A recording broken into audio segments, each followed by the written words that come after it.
Hello दोस्तों, study with एनु में मैं एनु आपका स्वागत करती हूँ। कैसे हैं आप सब? आई होप आप सब स्वस्थ होंगे, मस्त होंगे और अपनी पढ़ाई लिखाई में व्यस्त होंगे।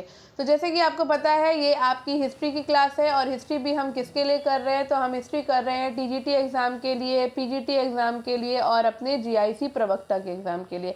इसके अलावा भी अगर आप डीएसएसबी, केवीएस, एनवीएस लेक्चरर की या फिर यूजीसी नेट की तैयारी कर रहे हैं और आप किसी भी स्टेट से हैं, उत्तर प्रदेश, उत्तराखंड, मध्य प्रदेश, झारखंड, छत्तीसगढ़, राजस्थान, हरियाणा, तो ये क्लास आपके लिए। आप किसी भी टीचिंग एग्ज़ाम की तैयारी कर रहे हो तो क्लास आपके लिए ही है, ठीक है।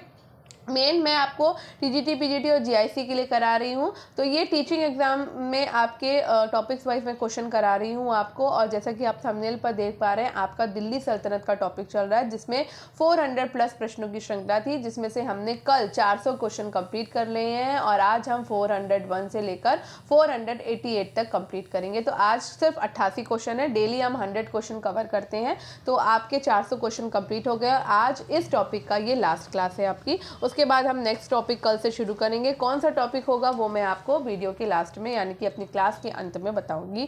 तो चलिए फटाफट से अपनी क्लास को शुरू कर देते हैं, समय वेस्ट नहीं करते हैं। जो भी लोग नए हैं उनको ये भी मैंने फटाफट से जानकारी दे दी। आज थोड़ा जल्दी जल्दी जानकारी दी है, थोड़ा सा सम रीज़न है, क्लास जल्दी से वाइंड अप भी करनी है मुझे, तो कम क्वेश्चन है तो जल्दी हो भी जाएगी, ठीक है। तो चलिए स्टार्ट करते हैं। स्टार्ट करने से पहले अगर आप मेरे चैनल यानी आज पेन चेंज कर लेते हैं, ठीक है।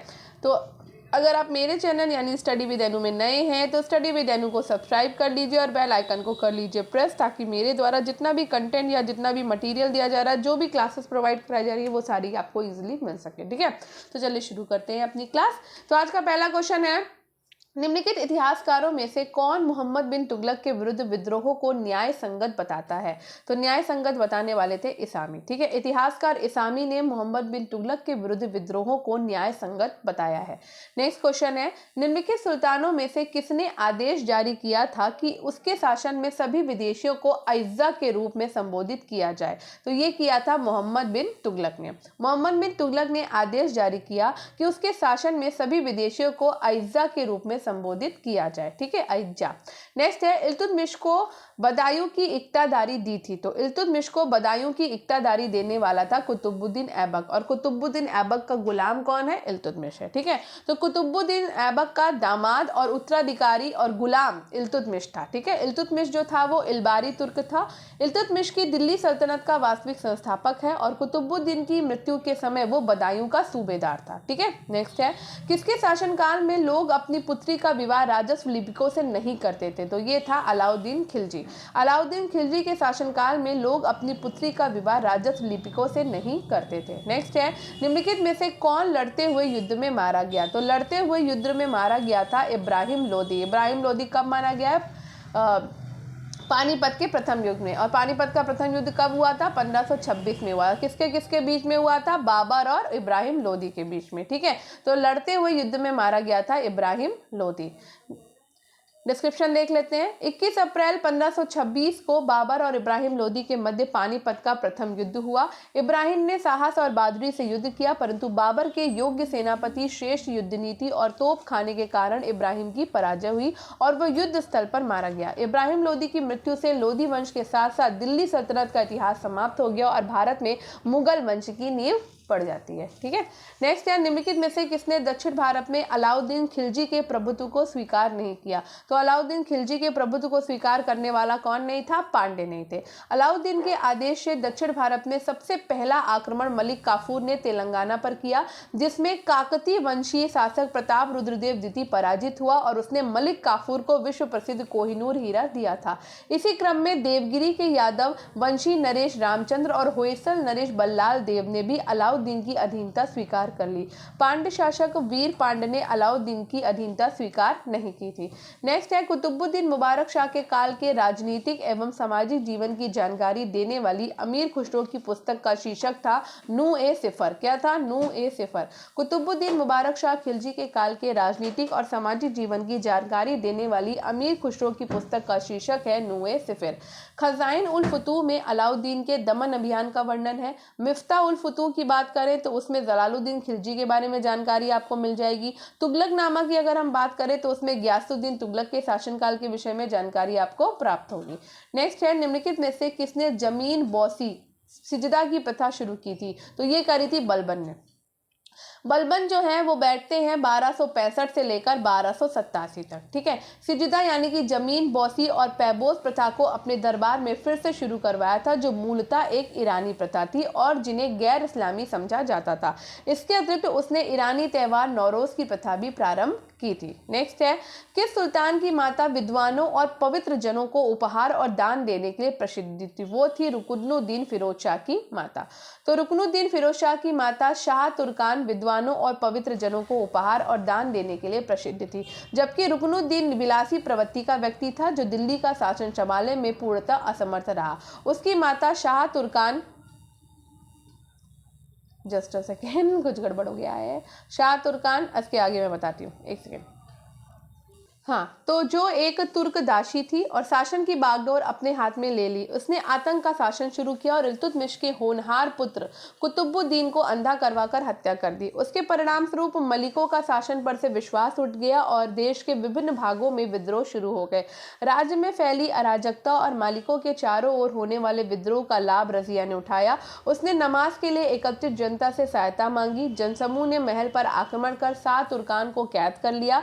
सेना और अमीर रजिया से मिल गए तथा रुकनुद्दीन को बंदी बना लिया गया और उसे मार डाला गया। नेक्स्ट क्वेश्चन है, अलाउद्दीन के द्वारा दिल्ली में मद निषेध के आदेश का प्रमुख कारण क्या था? तो ये था राजनीतिक कारण। अलाउद्दीन खिलजी ने राजनीतिक उद्देश्यों के लिए अनेक अध्यादेश जारी किए। इनमें से तीसरे अध्यादेश के द्वारा अलाउद्दीन ने शराब और भांग जैसे मादक द्रव्यों का प्रयोग, जुआ खेलना बंद करा दिया था। दिल्ली में शराब पीना बिल्कुल समाप्त कर दिया गया और शराब के पात्रों को जनता के सम्मुख फेंकवा दिया। इस कानून को तोड़ने वालों को कठोर दंड दिया जाता था, जिसके कारण शराब पीने वाले दिल्ली से 20 या 25 मील दूर जाकर ही शराब पी सकते थे। परंतु इस कार्य को असंभव समझकर अलाउद्दीन ने इस नियम में कुछ परिवर्तन कर दिया। व्यक्तियों को अपने घरों में शराब पीने और बनाने की आज्ञा दे दी गई, परंतु वे सार्वजनिक रूप से ना तो शराब बना सकते थे और ना ही उसे पी सकते थे और ना ही शराब की दावतें कर सकते थे। अलाउद्दीन के लक्ष्य की पूर्ति के लिए ये पर्याप्त था। नेक्स्ट है, टंका पर टकसाल का नाम अंकित करने की परंपरा का आरंभ किया। तो किसने किया? तो ये किया था भैया इल्तुतमिश ने। इल्तुतमिश जो है वो पहले तुर्क शासक हैं जिन्होंने शुद्ध अरबी के सिक्के चलाए। मुद्रा प्रणाली में उसका योगदान सर्वाधिक था, क्योंकि उसी ने चांदी के 2 सिक्के अर्थात चांदी का टंका और तांबे का जीतल शुरू किया था।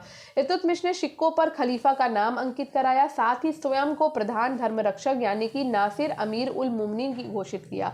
चांदी के बड़े बड़े सिक्के जिन पर ये नाम अंकित थे, इल्तुतमिश ने पहली बार चलाया। विदेशों में प्रचलित टंकों पर टकसाल का नाम लिखने की परंपरा को भारतवर्ष में प्रचलित करने का श्रेय भी इल्तुतमिश को दिया जाता है। जीतल को भी एक विशिष्ट सिक्के के रूप में प्रचलित करने का श्रेय भी इल्तुतमिश को ही है।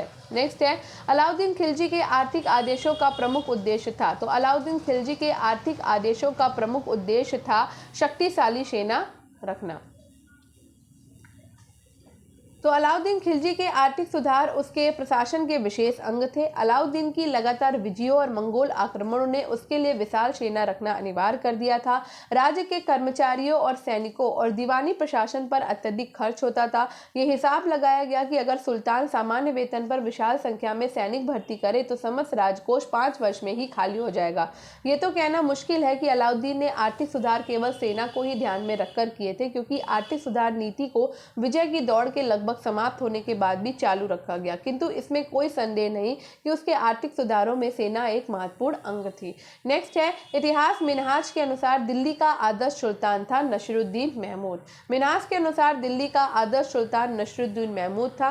मिनहाज ने अपनी पुस्तक तबकाते नासिरी अपने आश्रयदाता महमूद को समर्पित की है। नेक्स्ट है, बलबन एक उत्तम अभिनेता और अपने दर्शकों को आधुनिक फिल्मी सितारों की भांति मंत्रमुग्ध रखता था। ये कथन किसका है? ये है के निजामी का। प्रोफेसर के निजामी ने कहा कि बलबन एक उत्तम अभिनेता और अपने दर्शकों को आधुनिक फिल्मी सितारों की भांति मंत्रमुग्ध रखता था तथा उसकी संप्रभुता की धारणा सम्मान, शक्ति और न्याय पर आधारित थी। जबकि एबीएम हबीबुल्लाह ने लिखा कि बलबन का एकमात्र और महानतम कार्य राज्य में सल्तनत यानी कि बादशाहत को पुनः श्रेष्ठतम स्थान प्रदान करना था। बलबन की दुर्बलताओं का वर्णन करते हुए प्रोफेसर के निजामी ये भी कहते हैं कि उसे राज्य में शांति और व्यवस्था स्थापित करने का श्रेय तो प्रदान किया जा सकता है, लेकिन अन्य क्षेत्रों में उसकी असफलताएं ही दिखाई पड़ती हैं। वो लिखते हैं कि बलबन की तुर्कों की श्रेष्ठता को स्थापित करने की नीति ने लाभ के स्थान पर हानि पहुंचाई थी। नेक्स्ट है, निम्नलिखित सुल्तानों में किसका जैन विद्वानों से घनिष्ठ संबंध था? तो मोहम्मद बिन तुगलक का जैन विद्वानों से घनिष्ठ संबंध था। ठीक है, क्यों? क्योंकि जिन प्रभु सूरी और राज शेखर को इन्होंने सम्मान दिया था। ठीक है, तो मोहम्मद बिन तुगलक दिल्ली के सुल्तानों में अत्यधिक सहिष्णु शासक था। वो सभी धर्मों के विद्वानों का सम्मान करता था। जैन विद्वान और संत जिन प्रभु सूरी को उसके दरबार में बुलाकर सम्मान प्रदान किया था। वो सूफी, शेख और अन्य विभिन्न संप्रदायों के संतों के संपर्क में आया था और अपनी हिंदू प्रजा के प्रति उसका व्यवहार सहिष्णुतापूर्ण था। नगरकोट के आक्रमण के अवसर पर उसने ज्वाला देवी के मंदिर को नष्ट नहीं किया। हिंदुओं को उसने सम्मानित पदों पर नियुक्त किया और संभवतः दिल्ली के सुल्तानों में वो प्रथम सुल्तान था जो त्योहारों यानी कि मुख्यतः होली में भाग लेता था। और उसने गैर तुर्कों और भारतीय मुसलमानों को भी सरकारी पदों पर नियुक्त किया, जिसके कारण बर्नी ने उसकी कटु आलोचना करी और ऐसे व्यक्तियों को छिछोरा, माली, जुलाहा, नाई और रसोइया आदि कहा है। नेक्स्ट है, दिल्ली को राजधानी बताने वाला सुल्तान कौन था? तो ये है इल्तुतमिश। गुलाम वंश के शासक कुतुबुद्दीन ऐबक ने दिल्ली सल्तनत की राजधानी लाहौर में स्थापित की थी और उसके उत्तराधिकारी इल्तुतमिश ने, जिसे दिल्ली सल्तनत का वास्तविक संस्थापक कहा जाता है, इसने सर्वप्रथम राजधानी लाहौर से दिल्ली स्थानांतरित की।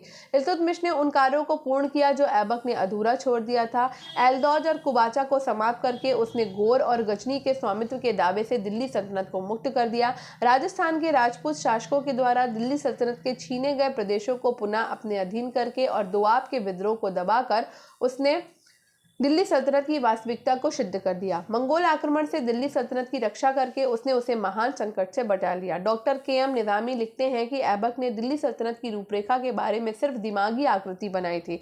इल्तुतमिश ने उसे एक व्यक्तित्व, एक पद, एक प्रेरणा शक्ति, एक दिशा, एक शासन व्यवस्था और एक शासक वर्ग प्रदान किया। नेक्स्ट क्वेश्चन है, अलाउद्दीन खिलजी के गल्ला बाजार का प्रथम अधिनियम संबंधित था? तो ये था सभी प्रकार के गल्लों का भाव निश्चित करने से। अलाउद्दीन के गल्ला बाजार का प्रथम और सबसे कठिन अधिनियम जाब्ता यानी जिस प्रकार के गल्ले के भाव निश्चित करने से संबंधित था। खुसरो और बर्नी स्पष्ट रूप से कहते हैं कि निश्चित मूल्यों की कोई वृद्धि नहीं की जा सकती थी। सभी प्रकार के अनाज, दालें, कपड़ा, गुलाम, घोड़े ही नहीं वरन सब्जी, मेवा, मांस, मछली, गन्ना, सुई, धागा, कंघा आदि जैसी दैनिक आवश्यकताओं की वस्तुओं के मूल्य भी निर्धारित किए गए थे। प्रत्येक वस्तु के लिए पृथक पृथक बाजार निश्चित किए गए। गल्ले के लिए मंडी, कपड़े के लिए सराय आदिल, घोड़ों, गुलामों और पशुओं के लिए पृथक बाजार, दैनिक जीवन के उपयोग की अन्य वस्तुओं के लिए एक पृथक बाजार निश्चित किया गया। कठिनाई के अवसरों पर सुरक्षा के लिए सरकारी गोदामों में सभी आवश्यक वस्तुओं को संग्रह करने की व्यवस्था की गई और ऐसी परिस्थितियों में प्रत्येक व्यक्ति के लिए आवश्यक वस्तुओं के खरीदने की सीमा निश्चित की गई थी। नेक्स्ट है, दिल्ली का प्रथम सुल्तान जिसने दरबार में गैर इस्लामी प्रथाओं का प्रचलन किया वो कौन था? वो था बलबन, जिसने सिजदा पाबोश शुरू किया और जिसने नौरोज शुरू किया। ठीक है, जो कि एक ईरानी शैली थी, है ना। दिल्ली सल्तनत में बलबन ने अपने दरबार में गैर इस्लामी प्रथाओं का प्रचलन किया। दरबार के लिए बलबन ने एक बड़े सुल्तान के दरबार के अनुरूप नियम बनाए और उन्हें कठोरता से लागू किया। इस क्षेत्र में उसका आदर्श ईरानी बादशाह थे। उसने उनकी कई परंपराओं को अपने दरबार में शुरू किया। उसने सिजदा यानी कि भूमि पर लेटकर अभिवादन करना और पैबोज यानी कि सुल्तान के सिंहासन के निकट आकर उनके चरणों को चूमना की रीतियां शुरू की थी। बलबन के द्वारा लागू यही प्रथाएं गैर इस्लामी माना जाता है। दरबारियों के लिए शराब पीना निषिद्ध कर दिया और उन्हें विशेष वस्त्र धारण करके ही दरबार में आने की आज्ञा दी जाती थी। उसके दरबार में प्रत्येक वर्ष ईरानी त्योहार यानी कि नौरोज बड़ी शान और शौकत के साथ मनाया जाने लगा। उसके दरबार की शान शौकत देखकर विदेशी व्यक्ति चकित रह जाते थे। नेक्स्ट है, किसने कहा कि अभी दिल्ली दूर है? तो ये कहा था निजामुद्दीन औलिया ने। दिल्ली सल्तनत के शासक गियासुद्दीन तुगलक तथा शेख निजामुद्दीन औलिया में मतभेद था। इब्न बतूता के अनुसार जब सुल्तान गियासुद्दीन बंगाल में था तभी उसे उलूग खां के व्यवहार के चिंताजनक समाचार प्राप्त हुए। उससे सूचना मिली कि वो अपने समर्थकों की संख्या बढ़ा रहा है और शेख निजामुद्दीन औलिया का शिष्य बन गया है। वो शेख से सुल्तान के संबंध अच्छे ना थे और सुल्तान ने उलूग खां और निजामुद्दीन औलिया को दिल्ली पहुंचने पर दंड देने की धमकी दी, जिसके बारे में औलिया ने कहा कि दिल्ली अभी बहुत दूर है। सुल्तान शीघ्रता से बंगाल से वापस लौटा और उलूग खान ने उसके स्वागत के लिए नवीन राजधानी तुगलकाबाद में 3 या 4 मील दूर अफगानपुर नामक गांव में एक लकड़ी का महल बनवाया। वो महल अहमद एयाज, जिसे बाद में उलूग खां उर्फ सुल्तान मोहम्मद तुगलक ने अपना वजीर बनाया था ने इस प्रकार बनाया था कि हाथियों के द्वारा एक विशेष स्थान पर धक्का लगने से वो गिर सकता था। हाथियों के प्रदर्शन के समय धक्का लगने से सुल्तान उसमें दब के मर गया। नेक्स्ट है सुल्तान बलबन ने अपने दरबार का गठन किया, तो ये किया था फारसी पद्धति पर। सुल्तान बलबन ने अपने राजत्व को प्रभावशाली बनाने के लिए फारस की रहन सहन की परंपराओं को अपनाया और अपने व्यक्तिगत और सार्वजनिक जीवन में उसने फारस के रीति रिवाजों के अनुसार आधार पर निर्मित किया तथा उसी प्रकार के शिष्टाचार और औपचारिकता की सावधानी के साथ लागू किया। उसने दरबार की शोभा इस प्रकार बनाई कि वो उसके राज्य की व्यवस्था, समृद्धि और वैभव को प्रतिबिंबित कर सके। और राजारोहण के पूर्व ही जब हलाकू के प्रतिनिधि 1259 में भारत आए तो बलबन ने उनके स्वागत की वैभवपूर्ण योजना बनाई, जिससे कि वो उसके राज्य की व्यवस्था, समृद्धि और वैभव को प्रतिबिंबित करते हैं। नेक्स्ट है प्रथम इलबारी शासक कौन था? तो भैया प्रथम इलबारी शासक इल्तुतमिश था, क्योंकि इल्तुतमिश जो है वो इलबारी वंश का था, जबकि कुतुबुद्दीन ऐबक जो है वो मामलूक यानी वंश का था, है ना, गुलाम वंश। चलो आगे बढ़ते हैं। तुर्क अमीरों और सैनिक अधिकारियों ने सबसे योग्य और बहार तुर्क को सुल्तान चुना और इल्तुतमिश बिना किसी कठिनाई के गद्दी पर आसीन हो गया। वो इलबारी जनजाति का तुर्क था और उसका पिता इलम खां एक जनजाति सरदार था। 1200 में ग्वालियर विजय के बाद उसे उस नगर का अमीर बनाया गया और बाद में कुतुबुद्दीन ने उसे बदायूं की अख्ता शासक बनने के लिए दिया। शमसुद्दीन इल्तुतमिश इलबारी तुर्क था, किंतु ऐबक इलबारी तुर्क नहीं था। बलबन स्वयं को इलबारी तुर्क कहता है, परंतु उसका दरबारी इतिहासकार मिन्हाज जो तर्क देता है उससे ये सिद्ध नहीं होता। अतः आधुनिक लेखकों ने उन्हें पठान, गुलाम वंश, आरंभिक तुर्क, सुल्तान तुर्क, ममलूक और इलबारी वंश आदि नामों से संबोधित किया। अतः इन राजवंशों में मुइज्जी वंश, कुतवी वंश, शमसी वंश, बलबनी वंश के सभी शासकों को प्रारंभिक तुर्क शासक या आदि तुर्क कहना अधिक तर्कसंगत है। नेक्स्ट है निम्नलिखित सुल्तानों में से किसे खलीफा से सैयद उल सलातीन की पदवी प्राप्त हुई थी? तो सैयद उल सलातीन की पदवी प्राप्त हुई थी फिरोज शाह तुगलक को। दिल्ली के सुल्तानों में फिरोज पहला सुल्तान था जिसने इस्लाम के कानूनों और उलेमा को राज्य के शासन में प्रधानता प्रदान करी। अन्य शासकों ने धर्म का समर्थन किया और अपनी बहुसंख्यक हिंदू प्रजा के प्रति असहिष्णुता की नीति अपनाई थी। फिरोज ने कट्टर सुन्नी वर्ग का समर्थन प्राप्त करने के लिए इस्लाम के सिद्धांतों को अपनी राज्य की नीति का आधार बनाया और प्रत्येक अवसर पर उलेमा वर्ग से सलाह और सहायता ली। फिरोज ने खलीफा से 2 बार अपने सुल्तान के पद की स्वीकृति ली और अपने को खलीफा का नायब पुकारा और अपने सिक्कों पर खलीफा का नाम अंकित कराया और स्वयं को खलीफा का प्रतिनिधि घोषित किया। उसने कई मंदिरों को तोड़ा और जजिया सहित कई प्रकार के कर हिंदुओं से लिए। मिस्र के खलीफा ने उसे सैयद उल सलातीन की उपाधि प्रदान की थी। फिरोज तुगलक का मुख्य उद्देश्य कट्टर मुसलमानों और उलेमा वर्ग की सहानुभूति प्राप्त करना था, जिसके समर्थन में वो सुल्तान बना था। नेक्स्ट है प्रथम सुल्तान जिसने दोआब की आर्थिक क्षमता समझी कौन था? तो वो था इल्तुतमिश। दिल्ली सल्तनत काल में सर्वप्रथम इल्तुतमिश ने दोआब के आर्थिक महत्व को समझा। उसने आर्थिक रूप से संपन्न दोआब प्रदेश पर आर्थिक और प्रशासनिक नियंत्रण हेतु 2000 तुर्क सैनिक नियुक्त किए थे। इल्तुतमिश के शासन के समय दोआब आधुनिक उत्तर प्रदेश में हिंदू शासक तुर्कों के विरुद्ध विद्रोह कर रहे थे। बदायूं, कन्नौज, बनारस और कटेहर तुर्की आधिपत्य से मुक्त हो गए थे और फर्रुखाबाद तथा बरेली जैसे स्थानों पर हिंदुओं ने अपने सुरक्षित दुर्ग बना लिए थे। हिंदू शासकों की शक्ति को दुर्बल करना और अपने राज्य के मुख्य भाग दोआब को अपने अधीन करना इल्तुतमिश के लिए आवश्यक था। उसने हिंदू राजाओं के प्रति दृढ़ और आक्रमणकारी नीति अपनाई। मुख्यतः उसने तुर्की राज्य से छीने गए स्थानों को पुनः जीतने और अपने अधीन प्रदेशों में अपनी सत्ता को दृढ़ करने का प्रयत्न किया तथा बदायूं, बनारस, कन्नौज, कटेहर और बहराइच को पुनः जीतने में सफलता प्राप्त की थी। अवध में भी तुर्की सत्ता को स्थापित किया था। ठीक है, नेक्स्ट क्वेश्चन है निम्नलिखित में से कौन 4 खान अलाउद्दीन खिलजी का अति विश्वसनीय थे? तो ये थे अल्प खां, उलूग खां, नुसरत खां और जफर खां। अलाउद्दीन जैसे महत्वाकांक्षी शासक के लिए एक बड़ी और शक्तिशाली सेना जरूरी थी। आंतरिक विद्रोहों को दबाने पर आधारित करने और मंगोल आक्रमणों से सुरक्षा के लिए अलाउद्दीन ने सैनिक व्यवस्था को पूरा ध्यान दिया। इसके अतिरिक्त अलाउद्दीन अपने समय में कुछ योग्य सेनापतियों की सेवाएं प्राप्त करने में भी सफल हुआ। नुसरत खां, अल्प खां, उलूग खां, जफर खां, मलिक काफूर ने न केवल मंगोल आक्रमणों से ही राज्य की सुरक्षा की अपितु राज्य का विस्तार भी किया। बाद के समय में गाजी तुगलक मलिक ने भी उत्तर पश्चिमी सीमा की सुरक्षा करने में श्रेष्ठ योग्यता का परिचय दिया। निसंदेह उन सेनापतियों को श्रेष्ठ बनाने में अलाउद्दीन का भी हाथ रहा होगा, क्योंकि योग्यता एक योग्य व्यक्ति के संरक्षण में ही पनप सकती है। नेक्स्ट है सूची को मिलान करना। तो हमें यहाँ पे सूची मिलानी है। चलो सूची को मिला लेते हैं। तो फुतूह उस सलातीन जो है वो इसामी की है। ठीक, फुतूहाते फिरोज शाही के हैं फिरोज शाह तुगलक। तारीख़ फ़िरोज़ शाही के हैं बरनी और क़ज़ाइन उल फुतूह के हैं अमीर खुसरो। ठीक।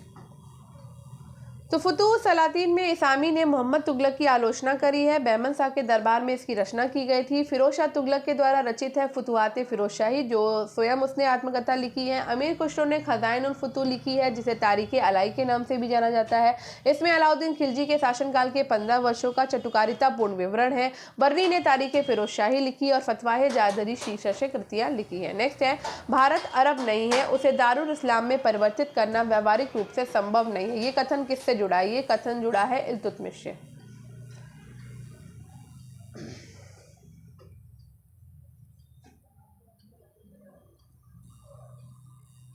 नेक्स्ट है, सल्तनत काल में रावते अर्ज की पदवी दी गई थी। तो रावते अर्ज की पदवी इमादुल मुल्क को दी गई थी। इमादुल मुल्क को रावते अर्ज की पदवी दी गई थी। ठीक, सेम चीज लगी।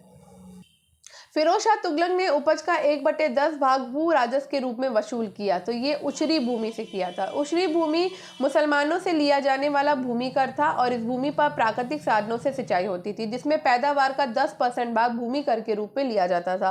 फिरोज शाह तुगलक ने इस्लामी कानूनों के द्वारा स्वीकृति केवल 4 कर लगाए: खराज, खुम्स, युद्ध में लूटे गए धन का 1/5, जजिया हिंदुओं पर धार्मिक कर और जकात आय का 2.5%, जो मुसलमानों से लिया जाता था और उन्हीं के हितार्थ व्यय कर दिया जाता था। फिरोज तुगलक ने उलेमा वर्ग की स्वीकृति के पश्चात सिंचाई कर भी लगाया। उन किसानों को जो सिंचाई के लिए शाही नहरों का पानी प्रयोग में लाते थे, अपनी पैदावार का 1/10 भाग सरकार को देना पड़ता था और इन करों के अलावा अन्य सभी कर हटा दिए गए। सरकारी कर्मचारियों को आदेश दिए कि वे उचित कर से अधिक की मांग न करें। संभवतः उसके समय में लगान पैदावार का 1/5 से 1/3 भाग था और उसका मुख्य कार्य संपूर्ण राष्ट्र के लगान का अनुमान के आधार पर निश्चित करना था, जिससे कि राज्य की आय निश्चित हो गई। ठीक है। नेक्स्ट है, मोहम्मद बिन तुगलक की चारों योजनाओं पर विचार करिए।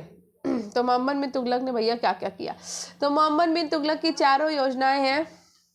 तो सबसे पहले इसने 2 नंबर काम किया, फिर 1 नंबर काम किया, उसके बाद इसने किया है 4 नंबर काम, फिर इसने 3 नंबर काम, यानी कि दोआब में राजस्व वृद्धि करी, फिर राजधानी परिवर्तन करता है, फिर सांकेतिक मुद्रा लाता है, फिर खुरासान अभियान करता है ये। ठीक, अब इसको नहीं पढ़ते क्योंकि बहुत बार इस क्वेश्चन को पढ़ चुके हैं। नेक्स्ट है, निम्नलिखित में से किसकी रचना अमीर खुसरो ने नहीं की थी? तो अमीर खुसरो ने ताजुल मासिर की रचना नहीं करी है, खजान उल फुतूह लिखी है, तुगलकनामा लिखी है, तारीख अलाई लिखी है। ठीक है, ये भी हम कई बार पढ़ चुके हैं, इसको नहीं पढ़ेंगे। आगे बढ़ते, कथन और कारण। अलाउद्दीन ने सीरी दुर्ग का निर्माण कराया है, बिल्कुल कराया है। वो मंगोलों से दिल्ली को सुरक्षित करना चाहता था, इसलिए। ठीक है, तो ये भी सही है आपका।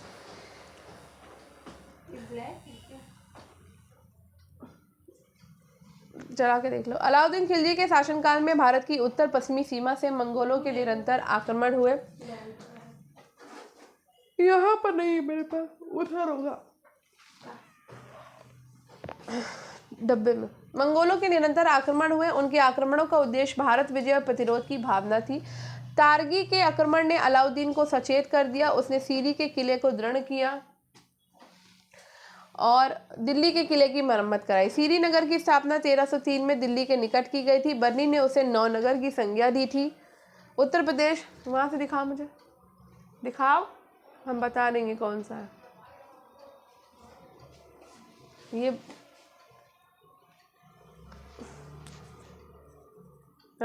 नहीं, ब्लैक है ये, ब्लू भी होगा वहाँ पे। हमें वो देखो, पिंक वाला है, पिंक वाला ब्लू। हाँ, ये रख लो अपने पास आप, पिंक वाला। सॉरी, डिस्टर्ब हो गया। चलो उसको छोड़ देते हैं, आगे बढ़ते हैं। निम्नलिखित में से कौन किन्नर था? तो मलिक सरवर जो था वो किन्नर था। मलिक सरवर फिरोज तुगलक के पुत्र सुल्तान मोहम्मद का दास था और अपनी योग्यता से 1389 में वजीर बना।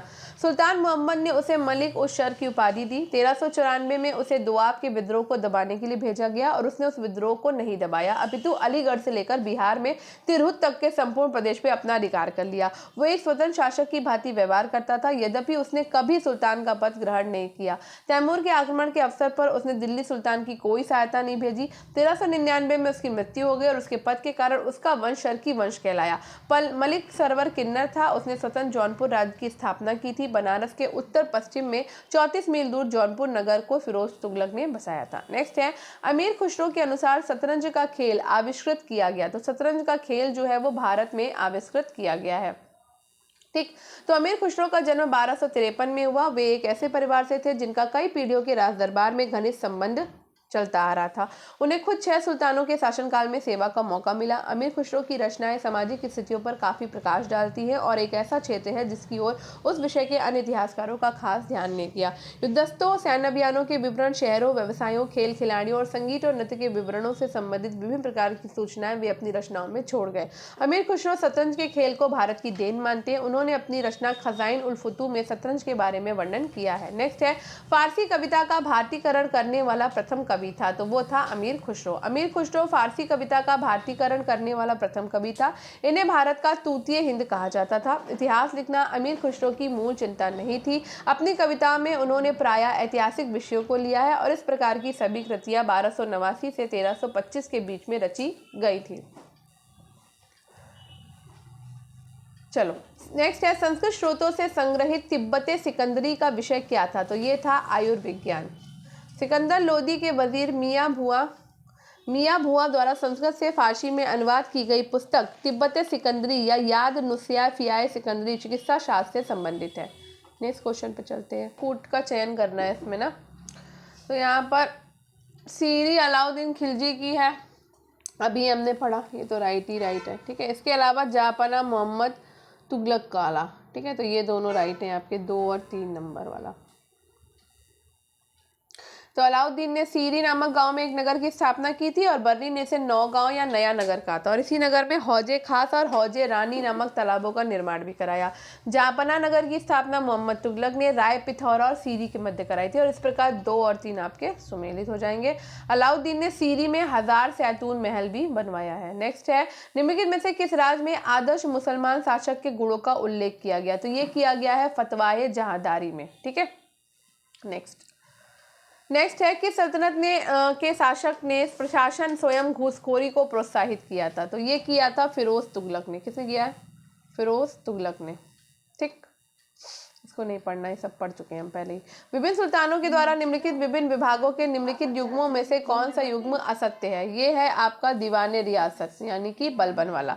तो दीवाने मुस्तकराज अलाउद्दीन खिलजी ने किया है, दीवाने अमीर कोई मोहम्मद तुगलक का है, दीवाने खैरात फिरोज तुगलक का है और दीवाने जो रियासत है वो बाजार नियंत्रण विभाग था जो कि अलाउद्दीन खिलजी के द्वारा शुरू किया गया था। ठीक है, अमीर सादा की नियुक्ति करने वाला प्रथम सुल्तान कौन था, तो ये था मोहम्मद बिन तुगलक। मोहम्मद बिन तुगलक जो है वो दिल्ली का पहला सुल्तान है जिसने अमीर सादा पदक की नियुक्ति की थी। एक शहर या 100 गांवों के शासन की देखभाल अमीर सादा नामक अधिकारी करता था। सादा अमीरों में मंगोलों के अतिरिक्त तुर्क, अफगान, राजपूत एवं भारतीय मुसलमान भी शामिल थे। 1236 से 45 के मध्य इन्होंने विद्रोह कर दिया था। नेक्स्ट है, निम्नलिखित कथनों पर विचार करें। दिल्ली के सुल्तानों ने जीतल नामक ताम्र के सिक्के प्रचलित किए, बिल्कुल करे हैं। विजयनगर के शासकों ने जीतल नामक ताम्र के सिक्के प्रचलित किए हैं, तो बताओ इन दोनों में से क्या सही होगा। तो यहाँ पर आपका ए सही है लेकिन दूसरा वाला गलत है। तो विजयनगर साम्राज्य में ऐसा कुछ भी नहीं हुआ था। ठीक है, और जो जीतल की बात हो रही है वो इल्तुतमिश के टाइम के सिक्के की बात हो रही है जो हम कई बार पढ़ चुके हैं। ठीक है, आगे बढ़े क्या? चलो यहाँ पर एक चीज लिखी हुई है, इसको देख लेते हैं। देखो यहाँ लिखा है कि विजयनगर का सर्वाधिक प्रसिद्ध सिक्का स्वर्ण का वरा था जो कि 52 ग्रेन का होता था। ठीक है, तो ये काम की बात थी जो हमने पढ़ ली। आगे बढ़ते हैं। निम्नलिखित में से कौन फिरोज तुगलक के द्वारा स्थापित नहीं था, तो फिरोज तुगलक ने भैया दीवाने मुस्तखराज नहीं चलाया है। ठीक है, फिरोज तुगलक ने दीवाने खैरात चलाया था जो कि एक दानशाला थी। दीवाने बंदगान चलाया था जो कि आपका गुलामों वाला जो गुलाम दास वाला जो वो था ना विभाग, वो चलाया था। दारुल शफा उसने चलाया जो कि अस्पताल से रिलेटेड था। ठीक, लेकिन दीवाने मुस्तखराज नहीं था। अलाउद्दीन ने राजस्व एकीकरण में निहित दोषों को दूर करने और राजस्व प्रणाली में सुधार करने के लिए दीवाने मुस्तखराज चलाया था, यानी कि विभाग निर्मित किया था। मुस्तखराज को राजस्व एकत्र करने वाले अधिकारों के नाम, बकाया राशि की जांच करने और वसूल करने का काम सौंपा गया है। नेक्स्ट है ताजुल मासिर। ताजुल मासिर किसकी है? ताजुल मासिर की रचना करी है हसन निजामी ने। ठीक है, ठीक, अब बात करते हैं ताजुल मासिर की रचना हसन निजामी ने की और तबकाते नासिरी की रचना किसने करी है? मिन्हाज शिराज ने की है। ठीक, इस पुस्तक में तुर्कों की आरंभिक भारत विजय का भारत का एकमात्र वृत्तांत है जो नसरुद्दीन महमूद को समर्पित है। अब बात करते हैं फुतू उस सलातीन की। तो फुतू उस सलातीन इसामी की रचना है। किसकी रचना है? इसामी की रचना है। इस पुस्तक में उसने मोहम्मद तुगलक की कटु आलोचना करी है। और बात करते हैं तारीख फिरोज शाही की रचना। तो तारीख फिरोज शाही जो है वो आपकी शम्स-ए सिराज अफीक के द्वारा लिखी गई थी और इस पुस्तक में इसने गियासुद्दीन तुगलक और मोहम्मद तुगलक के बारे में लिखा है। ठीक है, आगे बढ़ते हैं। दिल्ली के किस सुल्तान ने ये नियम बनाया कि किसी एक वर्ष में भू राजस्व में 1/10 या 1/11 से अधिक की वृद्धि नहीं की जाएगी? तो ये था गियासुद्दीन तुगलक। ठीक है, तो बर्नी के अनुसार गियासुद्दीन तुगलक ने आज्ञा दी कि दीवानी अफसर उपज का 1 से 1/11 का हिस्सा लगान के लिए निश्चित करे और परंपरागत दर 1/5 चल रही थी जो अलाउद्दीन के समय में 1/2 हो गई, जिसे मुबारक शाह ने कम करके शायद फिर 1/5 कर दिया। और ये विश्वास करना कठिन है कि गियासुद्दीन 1/10 या 1/11 दर से कैसे आर्थिक संकट दूर कर सकता था। बर्नी एक और स्थान पर कहता है कि 1/10 या 1/11 दर लागू कर लगान पर बढ़ोतरी के रूप में थी जो कि उचित प्रतीत होती थी। नेक्स्ट है, दिल्ली सल्तनत के अंतर्गत निम्न में से कौन सा एक सिक्का प्रचलन में नहीं था? तो भैया टंका भी चलता था, जीतल भी चलता था, दोगानी भी चलता था, लेकिन दाम नहीं चलता था। ठीक है, दिल्ली सल्तनत में देली वाला, टंका, जीतल, शशगनी, दहगानी, अदली, खिलाफती, भलोली आदि सिक्के प्रचलित थे। दाम जो है वो सल्तनत काल में नहीं चलता था। दाम चलाया किसने था? शेरशाह सूरी ने चलाया था। तो शेरशाह की सूरी में शुद्ध चांदी का सिक्का जो था वो रुपया के नाम से जाना जाता था। तांबे के सिक्कों को दाम कहते थे उसके टाइम पर, वो भी शुद्ध तांबे का सिक्का। चांदी के रुपए की जो तौल थी उस समय वो 180 ग्रेन के बराबर होती थी शेरशाह सूरी के समय पर। ठीक है, और 173 ग्रेन का विशुद्ध चांदी होती थी। दाम की जो तौल थी वो 380 ग्रेन नियत की गई थी। दोगानी नामक सिक्के का प्रचलन जो है वो मोहम्मद बिन तुगलक के द्वारा करा गया था। ठीक है, नेक्स्ट है, निम्नलिखित में से कौन सा इतिहासकार मंगोलों के द्वारा बंदी बनाया गया? तो अमीर खुसरो बनाए गए थे भाई। ठीक है, 1253 में इनका जन्म हुआ। हम बहुत बार पढ़ चुके हैं, अब इसको हम नहीं पढ़ने वाले। चलो आगे बढ़ते हैं। दिल्ली के किस सुल्तान ने सर्वप्रथम मुस्लिम स्त्रियों को दिल्ली के बाहर स्थित मज़ारों पर जाने पर प्रतिबंध लगाया? तो 2 शासक थे, एक तो फिरोज तुगलक था, दूसरा सिकंदर लोदी, याद कर लो। ठीक, दोनों ही शासक थे। फिरोज तुगलक एक कट्टर सुन्नी मुसलमान था जिसकी माता हिंदू थी और ये भी उलेमा की राय से काम करता था। बर्री ने उसे पहला सच्चा मुसलमान शासक बनाना कहा। उसके समय में राज की व्यवस्था धर्म प्रभाव थी और उसने मुस्लिम स्त्रियों के लिए घर से बाहर निकलने पर प्रतिबंध लगा दिया था। मज़ारों और दरगाहों पे भी दर्शन के लिए वो नहीं जा सकती थी। ठीक है, आगे बढ़ते हैं। उस जैन संत का क्या नाम था जिसके साथ मोहम्मद बिन तुगलक ने विचार विमर्श किया? तो वो है जिन प्रभु सूरी, थे ना। ये भी हम पढ़ चुके हैं। जैन शेखर राजशेखर और जिन प्रभु सूरी को उसने जो है ना सम्मान दिया था। वाद विवाद से और धन आदि भेंट चढ़ाने के प्रमाण मिलते हैं। नेक्स्ट है इतिहासकार ज़ियाउद्दीन। बहुत बार ये क्वेश्चन कर चुके हैं आप, इसकी पहले वाले क्लासेस देखोगे यही क्वेश्चन भरे पड़े थे, तो हमने कई बार क्वेश्चंस किए हैं, याद हो जाने चाहिए। मुझे तो याद हो गए हैं। ठीक, इतिहासकार ज़ियाउद्दीन बर्नी के अनुसार दिल्ली का आदर्श सुल्तान कौन था? फिरोज शाह तुगलक था। ठीक है, इनके अनुसार। चलो, क्योंकि उसने काफ़ी अच्छे अच्छे काम किए हैं, शिष्ट सज्जन दयालु कृपालु, ये सब उसने बताया। ठीक है, नेक्स्ट है, निम्नलिखित में से कौन सा एक अष्टभुजी मकबरा है? तो अष्टभुजी मकबरा है सिर्फ और सिर्फ सिकंदर लोदी का मकबरा। लोदी काल में स्थापत्य कला के क्षेत्र में कई महत्वपूर्ण निर्माण हुए और इस काल में बड़ी संख्या में मकबरों का निर्माण हुआ है। ठीक है, इसलिए लोदी काल को क्या कहता है? मकबरों का काल भी कहा जाता है। ठीक है, तेलंगानी के मकबरे के अनुसार अधिकतर खाने जहां तेलंगानी के मकबरे के अवसर पर बनाए गए। उल्लेखनीय कि खाने जहां तेलंगानी का जो मकबरा है वो अष्टभुजी मकबरे का एक सुंदर उदाहरण है। हालांकि सिकंदर लोदी के समय में स्थापत्य के क्षेत्र में एक नए ढंग की शुरुआत हुई जिसमें एक गुंबद की जगह 2 गुंबदों का निर्माण शुरू हुआ था। पर्सी ब्राउन ने सैयद और लोदी के काल को मकबरों के युग के नाम से संबोधित किया है। नेक्स्ट है, सल्तनत काल के किस सुल्तान ने सर्वप्रथम सिंचाई कर लेना शुरू किया था? तो ये भी बहुत बार क्वेश्चन कर चुके हैं। फिरोज तुगलक ने लेना शुरू किया था। तो मोहम्मद बिन तुगलक 1351 में मृत्यु होती है और फिरोज तुगलक गद्दी पे बैठ जाता है। 24 करों को उसने हटा दिया जिसमें से उसने घरी और चेरी नामक कर सम्मिलित किए। भूराजस्व की दर को घटा दिया। 4 कर शुरू किए, जजिया, जकात, खुम्स और खराज। ठीक है, ब्राह्मणों पर भी जजिया आरोपित कर दिया उसने। ठीक है, फिरोज ने उलेमा की सलाह करके सिंचाई पर हर के शब्द नामक नया कर लगाया और ये कर उन्हीं से लिया जाता था जो सरकारी नहरों से सिंचाई करते थे। ठीक है, नेक्स्ट है, बलबन ने दिवंगत खलीफा की स्मृति में सिक्के टंकित कराए। ठीक, और बलबन खिलाफत का अंत मुस्लिम सत्ता की महानतम क्षति थी। तो बताओ क्या क्या आंसर सही होगा। तो इसमें आपका ए और आर दोनों सही हैं, लेकिन व्याख्या सही नहीं है। ठीक है, चलो आगे बढ़ते हैं। मोहम्मद तुगलक ने दीवाने कोही नामक एक नए विभाग का सृजन किया और इसका मुख्य काम क्या था? प्रति भूमि को कृषि योग्य बनाना। ठीक है, तो मोहम्मद तुगलक एक अग्रगामी सोच वाला शासक था और इसके बारे में भी बहुत बार पढ़ चुके हैं। ठीक है, तो दीवाने कोही क्या करता था? प्रति और बंजर भूमि को कृषि योग्य बनाता था, ये चीज याद रखिएगा। और इस विभाग का जो प्रमुख अधिकारी होता था वो अमीर कोही होता था। ठीक है, इसके अतिरिक्त मोहम्मद तुगलक ने किसानों की सहायता के लिए कम ब्याज ऋण और सौंदर्य की उपलब्ध करवाया था। ठीक है, नेक्स्ट, तो जो इंपॉर्टेंट है वो बता दूंगी, बाकी तो कई बार हम इन क्वेश्चंस को पढ़ चुके हैं। रिपीटेड क्वेश्चन है ये, तो एकदम लास्ट में आपको बहुत रिपीटेड क्वेश्चन मिलते हैं। कल की क्लास में भी आप देख रहे होगे बहुत रिपीटेड क्वेश्चन थे, है ना। नेक्स्ट है, सुल्तान फिरोज तुगलक के खुतबे में सभी पूर्ववर्ती सुल्तानों के नाम सम्मिलित थे, निम्नलिखित नामों में से कौन सा एकमात्र अपवाद था? तो ये था कुतुबुद्दीन ऐबक। फिरोज तुगलक एक धार्मिक कट्टरता से युक्त शासक था और अपने शासन का आधार इस्लाम को बनाया। वो पहला सल्तनत कालीन शासक था जिसने मिस्र के खलीफा के प्रति श्रद्धा प्रकट की, स्वयं को उसका प्रतिनिधि कहा। उसने शासनकाल में उसके 2 बार मिस्र के खलीफा से शासन के विशिष्ट अधिकार पत्र और सम्मान के परिधान प्राप्त किए थे। ठीक है, उसने अपने सिक्कों पर खलीफा के नाम के साथ अपना नाम उत्कीर्ण करवाया और अपने खुतबे में कुतुबुद्दीन ऐबक को छोड़कर अन्य सभी पूर्ववर्ती शासकों का नाम सम्मिलित किया। नेक्स्ट है, निम्नलिखित में से क्या सिकंदर लोदी से संबंधित नहीं है? तो बहलोल लोदी के राजस्व सिद्धांत का अनुसरण करना।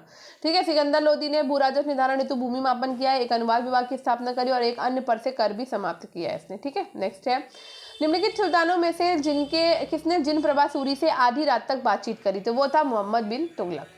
ठीक, नेक्स्ट क्वेश्चन है, सौंदर्य शब्द का प्रयोग किसानों के लिए दिए जाने वाले ऋण के रूप में किसके समय में हुआ? अभी क्वेश्चन किया है हमने, ये है मोहम्मद तुगलक के समय पे। ठीक है, नेक्स्ट है, निम्नलिखित में से किस सुल्तान ने ईरान की राजतंत्री परंपराओं को ग्रहण किया और उन्हें भारतीय वातावरण में समन्वित किया? तो वो था इल्तुतमिश। ठीक है, नेक्स्ट क्वेश्चन पे चलते हैं।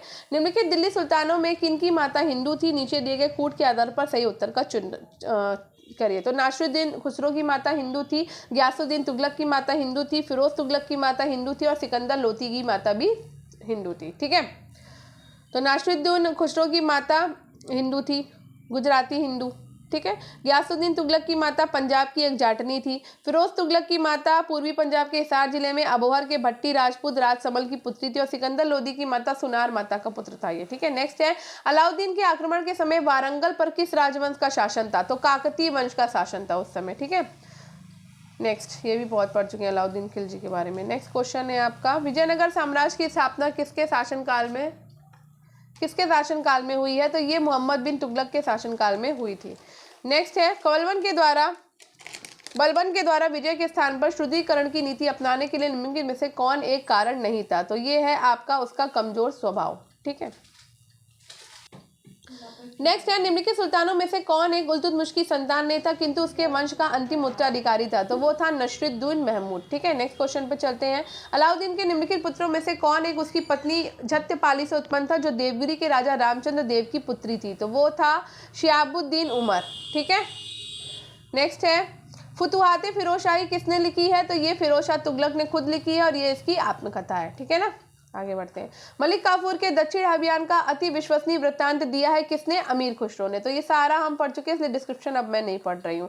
तैमूर दिल्ली की वास्तुकला में इतना प्रभावित हुआ कि वो अपने साथ भारत में शिल्पकार, राजमिस्त्री और निपुण कारीगरों को लेता गया ताकि वो उनसे उन्हीं प्रकार की इमारतें बनवाए अपनी राजधानी, तो वो है समरकंद में। ठीक है, नेक्स्ट है आपका, निम्नलिखित युग्मों में से सही सुमेलित है? तो अमीर खुसरो तुगलकनामा। ठीक है, ये सही है। ठीक है, तो और देख लेते हैं नीचे हम। अलबरूनी ने तारीख हिंद लिखी है, अरे क्या हो जा रहा है बार बार इसमें।